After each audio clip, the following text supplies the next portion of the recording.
most people think that good health, good physical and mental health, the key to this is diet and exercise. That's what I thought. Okay. I think many of you might have thought the same thing. So I was on the treadmill talking to a wellness expert friend of mine, and we're talking about this concept. I was relaying to him that I thought that diet was probably 70 to 75, maybe even 80% of the formula. Mm-hmm. And then everything else, it sort of fell into line. He's like, nope. Sleep is at least 50% of the formula. So just getting good quality sleep, restorative, energizing sleep is 50% of the health equation. And I think for me, so I looked back, it caused me to stop and think for a second. I looked back at all the little changes, the nuanced changes I made in my evening routine the last couple of years to get really good, incredible sleep. Mm-hmm. And I took it for granted. I was taking the fact that I'm a pretty good deep sleeper, right, for granted. But if we look at sleep is the foundational, if you're not a good quality deep sleeper, if you're not getting enough sleep, if you're not getting enough good sleep, then you working out the next day or you eating great food, great meals, it's just not gonna, equate to positive physical, long-term physical and mental health. Yeah. So that's why today we want to focus on 10 things that you can do, like 10 action items that you can do right now to just get this killer, restorative, powerful sleep. Yeah. Cool. Yeah, so number one is to establish a regular sleep schedule. Now this sounds boring because if we go to bed during the week at 10 p.m., let's say, then Fridays and Saturdays and we're hanging out with friends, and do we have to go to bed at 10 p.m.? Well, we don't have to do anything. Do we get the opportunity to sort of align our sleep schedule? Yes, I think we should take that, if we really want to optimize our sleep, this really helps optimize our circadian rhythm, which is this natural rhythm in the body that tells the brain when to shut down, when to start doing the brain bath, when to start doing things like produce growth hormone to help our muscles grow. I mean, it's just a natural process in the body. And if we're going to sleep, at 9 p.m., then 11 p.m., then 1 p.m., then 2 a.m., so not 1 p.m., but 1 a.m., then 2 a.m., and then back to midnight, then back to 9 a.m., it's just really hard for the body to get into a rhythm. Yeah, and our bodies I don't know if you noticed this, but our bodies operate on rhythms. They just do. Yep. Certainly women, you're familiar with this. You've got monthly rhythms, but every body operates on a rhythm. Even breathing, we're breathing in, breathing out, breathing in, breathing out. And when the sun comes up and the light hits our eyes, that cues our body to be alert and awake and do things. And then when the sun goes down, that cues our body to start getting ready for sleep. And if you are inconsistent with when you're actually laying your body down to go to sleep, it's going to make it much harder for you to fall asleep, and your sleep quality itself, the time you spend sleeping, won't be as restful, won't be as rejuvenating. And so you'll wake up feeling groggy. I was terrible about this for years. Through my 20s, especially, before I got married, there were years probably where I didn't go to bed before midnight, and I'll sleep until such and such a time, no consistency at all. And I think you guys have been so good about establishing a morning rhythm that this is the next piece of the puzzle, is a regular sleep schedule. So as much as you can, same bedtime every night. Obviously, like you said, if it's the weekend, you're out with friends, maybe you push it a bit. I think you'll notice too, if you develop this pattern, this rhythm, you'll notice if you go to bed, I usually go to bed around 10 to 10:30 every night. Yep.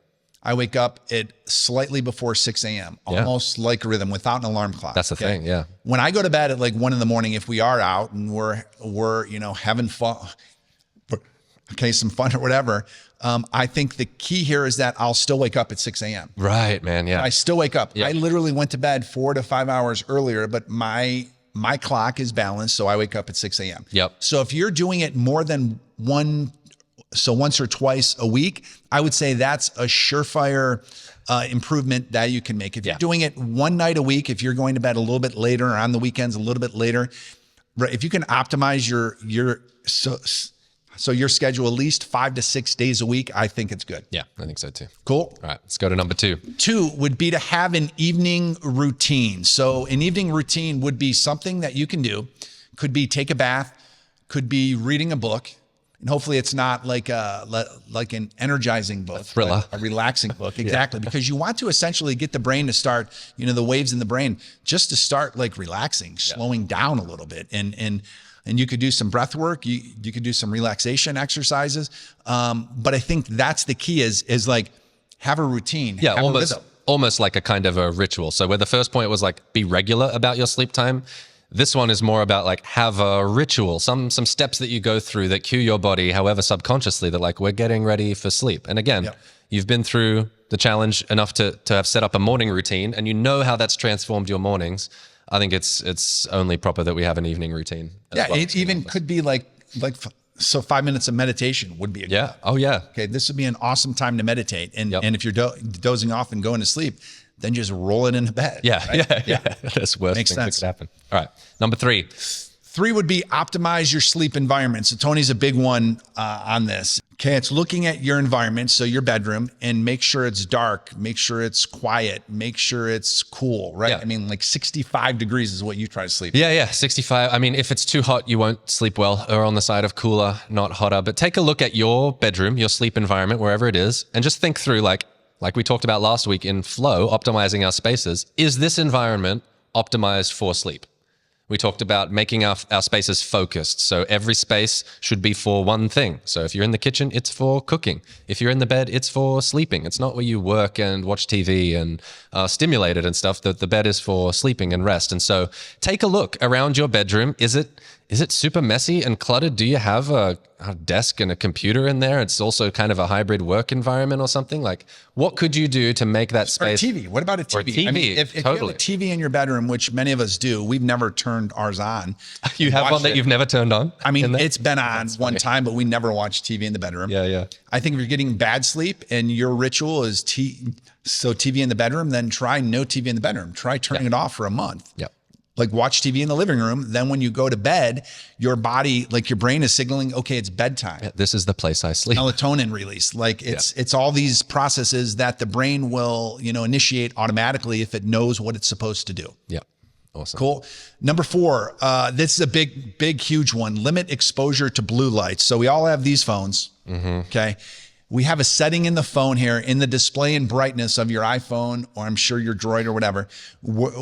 So where you can set a timer to reduce the blue light exposure, like for example, at 9 p.m. in the evening. Yeah, I think they call it night shift on Apple iOS. So if you just go into your settings and search, like scroll up and search night shift, it'll take you straight to that setting. So if I go in here and I go to display and brightness, night shift. Exactly. Night shift. That's exactly what it's called. So mine is from 9 p.m. to 7 a.m. Yep. So my screen display looks way different in night shift than it does more orangey, right? In regular, yeah. right? Yeah, it's warm light. But I think blue light glasses, like the TV, might not have the night shift mode. A lot of the new TVs do have a mode, but you got to manually. I don't know if it's got a clock, but what you can get is the blue light glasses. You buy them from Amazon. They're like $20. And just put those on, get in a habit or rhythm of after you eat or after dinner, the last few hours of your evening, put blue light glasses on. That will make a huge difference in just eliminating the exposure to blue light. Yeah, because it inhibits your melatonin production. Again, like there's studies that have been done on this with control groups, some that are exposed to blue light, some that aren't, like an hour before bed. And across the board, the groups that were exposed to blue light within an hour of sleeping experienced less deep sleep, which is the kind of sleep that we're really trying to cultivate. Yeah, we tried to tell the first group, our internal group with H40, to get rid of this like an hour or two before bed. And then we asked them to be honest with us. Yeah, who did that? Nobody did this. So then we went to the blue light, right, the glasses. Just put the glasses on, because if you can't break the addiction to this device, then you need to help that addiction out when it comes to your sleep, right? Okay, number 5 is eliminate noise. So what does that mean? That means you can actually get your brain in a state where it's focused on no noise or some background noise. Like we built our house. We have a nice house, and we have actually a basketball court underneath our bedroom. Yeah. Right. Our basement is actually really deep, so we put a hoop in. It is deep. Okay. Yeah. So our bedroom is immediately above the court, and we insulated the heck out of it. However, when we sleep and the boys are in the basement with friends or whatever, you hear them? You hear the ball, boom, boom, boom, boom, boom, boom, boom. Okay. So what we have to do is we have to turn on the phone. I turn on the phone and I turn on some binaural beats, even without the headphones. Yep. And it's just relaxing, calming music. But that noise, it supersedes. It beats the noise, the rhythmic noise of the basketball. Drowns it out. It just allows us to get to sleep. So I think eliminating noise is a huge one. Yeah, I think so. Think about when you've struggled to go to sleep because of a distracting noise. I think the worst kind of noise for disrupting your sleep is a sharp, irregular noise. Like it's not rhythmic. It's not every second. It's not every 10 seconds. It's like occasional random out of nowhere that jars you and jars your brain into thinking, oh, something's happening that I need to be aware of and I can't relax. And the goal is with the sound is to drown out any of those kinds of interruptive noises and instead create a bed of background noise that your brain has classified as safe. So for me, I use like an air purifier. Lots of people use white noise machines or a fan, something that's going to generate steady, static noise that doesn't change, that will go all night, that will serve to sort of raise the noise floor so that those disruptive noises don't get the attention of your brain while you're asleep. That's basically what you're doing. So think about it. If you do use the TV, even maybe the TV is that noise for you. Like maybe those programs that last hours, you're falling asleep. That's helped you get to sleep. Yeah, maybe. Again, I think you got to ask yourself the question: am I getting deep sleep? Am I like tracking my sleep with the Oura Ring or Fitbit or Apple Watch? Like there's devices that you can use right now to track your sleep. So I suggest you try to pick one of them, and then whatever you're doing, if it's working, keep doing it. If it's not, then change it up. Yeah. Okay. I would probably, if it was me, white noise machine would be my first go. And you can even do it on your phone. Download a white noise machine. Yeah, for sure. Or rain sounds or something. Okay. 6 would be get a good mattress and pillow. And I know that mattresses can be expensive. They don't necessarily have to be expensive. Some of the best mattresses that we found, because we just bought the lake house. Yeah. And Kelly found mattresses on Amazon. They're like big, thick, like memory foam. Oh yeah. Like 8 to 10 inches, and they were $300. That's it. Versus 3,000 for like Tempur-Pedic or whatever that is. And we used to have one of those. I think for us, it's finding the balance of like the firmness. Yeah, that works. A pillow that maybe they make like neck cubes now, which are shaped pillows that if you sleep on your side, because it's oftentimes hard. If you sleep on your back, it's one pillow is good. Yep. But if you sleep on a side, it's another pillow is good. So we actually have a pillow that sort of fits. It's like it's smaller in the middle, and then it raises up on the ends. That's how mine is too. Which it works. So I think investing in a mattress and pillow, that could be maybe the number one thing that you could do.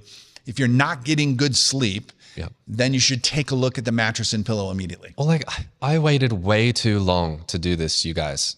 So I've had neck issues for a long time, and I just hadn't made the connection between sleep and my physical health. I just kind of thought sore neck is normal. That's my life. I just wake up with a sore neck every day. Isn't that normal? It doesn't have to be that way though. Yeah. Once I switched to one of these pillows that's like concave, it solved all of my neck issues and I can wake up without neck pain. So there's like a direct link between what's going on in my sleep and the quality of my next day. I can do this without pain, which is incredible because I wasn't able to do that before.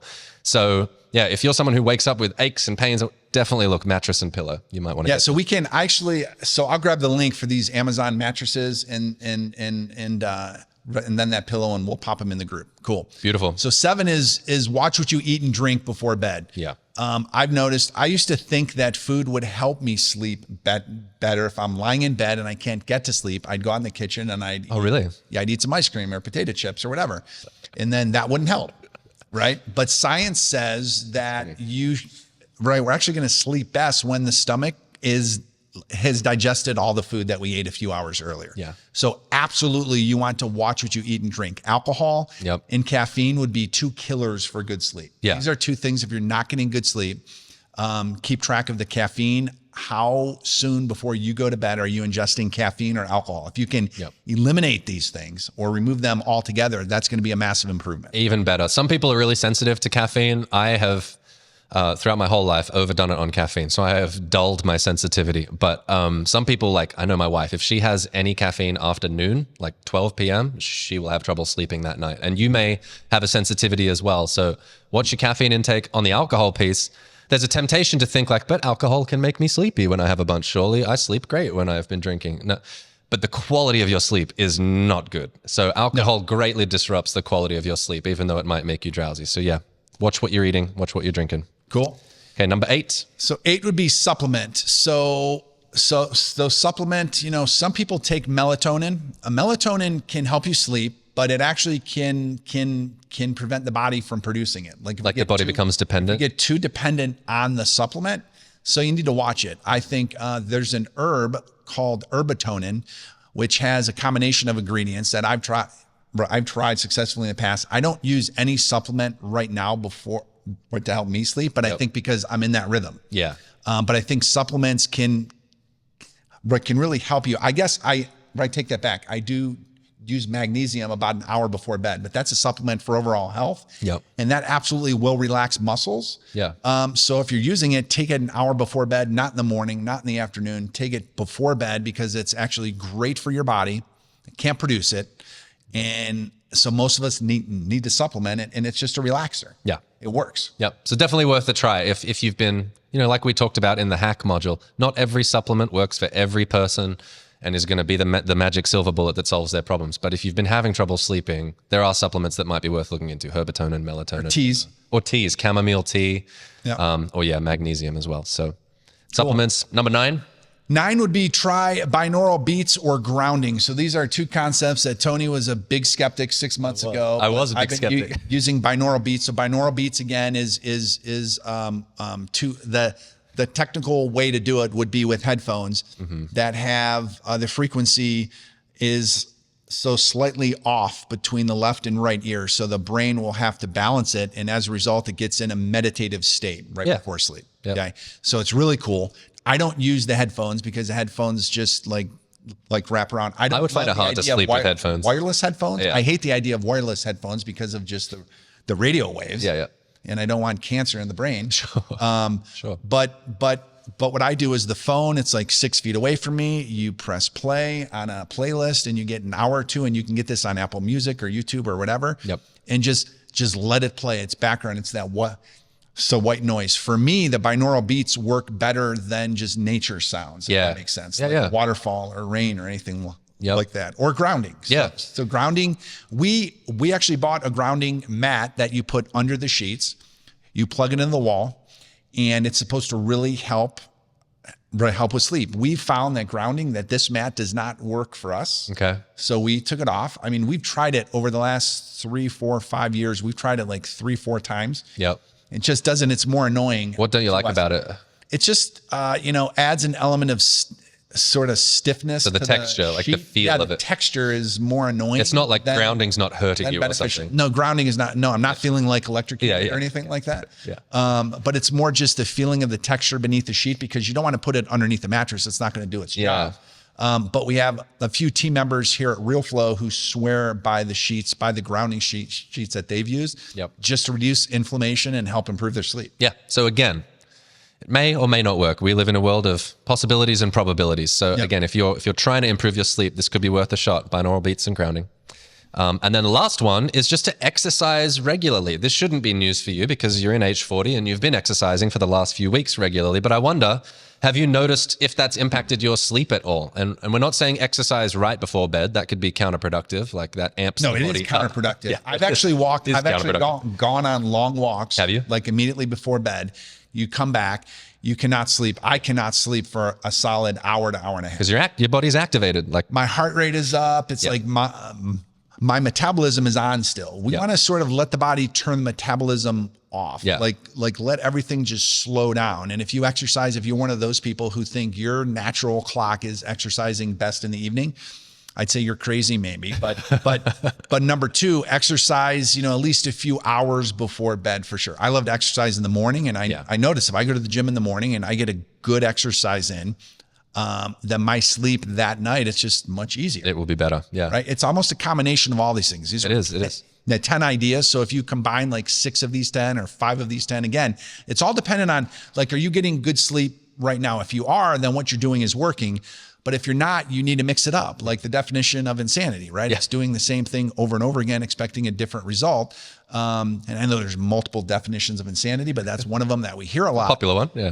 Right. But I think like do something else, like try to get this rhythm of good sleep integrated into your wellness, to your new lifestyle, because I think it's critical for sure. Yeah. Cool. So that's the top 10 ways. We're going to have a chance to ask, so actually make some questions and answers here. Yeah. I mean, I don't think we have any questions. Got a comment from Tim, which I think is funny and appropriate. I need to get rid of our 2 dogs that sleep with us at night. Not get rid of them, but you know what I mean. Yeah. Yeah. I have 2 golden retrievers at home. No way could I sleep with them in the bed. I have done like little sleepovers with them before. Dogs are noisy in the middle of the night. They're like, yeah, we have dogs moving around around. sleep with them, but I know people that do, and they swear by it. Yeah. Yeah. So I don't know if they're big dogs, they might actually do their thing, and they probably sleep great with you. Yeah, they probably. But you're not sleeping great with them. Yep. Cool. So no questions. I think then the key here is to reiterate what we talked about at the beginning of the call. This is just the beginning. Yeah. So this particular 40-day sprint is ending. A new 40-day sprint is starting up July 15th. So just a month, maybe 5 weeks away. Yep. We do have one more module coming out, a bonus module we're calling Happy Health, because I think if you have kids, this is easy. But this is a concept so that I want to describe real quick. So if you have kids, do you want your kids to be healthy? Yes. Yes. I do. Do you want your kids to be wealthy? Yes, I do. Do you want your kids to have great relationships? I want all those things, Okay. Greg. But do you want your kids to be happy? Yeah. Would you rather have your kids be happy or healthy? Just so you can just pick one. Oh man.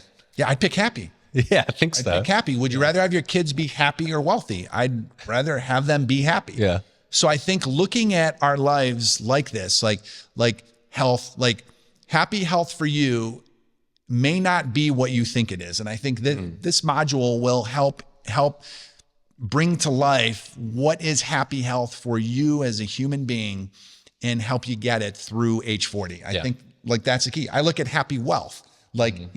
How much money is enough? Like we've done really well financially over the years. And I look at, we could keep going at the same rate. I could keep grinding at the same rate that I did in my 20s and 30s. But you reach a point where like enough's enough. Yeah. Honestly. And I'm going to start working on things I'm passionate about. Yeah. That I feel like God put me on this earth for. And whatever happens like financially from those initiatives, then that's awesome. Yeah. But it's not, but the focus is off of just wealth creation for wealth creation. It's not going to make you happy. Right. Exactly. Right? Exactly. So there's happy health, there's happy wealth, and happy relationships. So again, I think we plan on incorporating these concepts into all of the sprints, but we see it's needed in age 40 for sure. So we're going to be working on this the next week to 10 days and probably release it in about 2 weeks. Cool. Perfect. Okay, Thanks guys. for joining us, guys. We'll see you soon.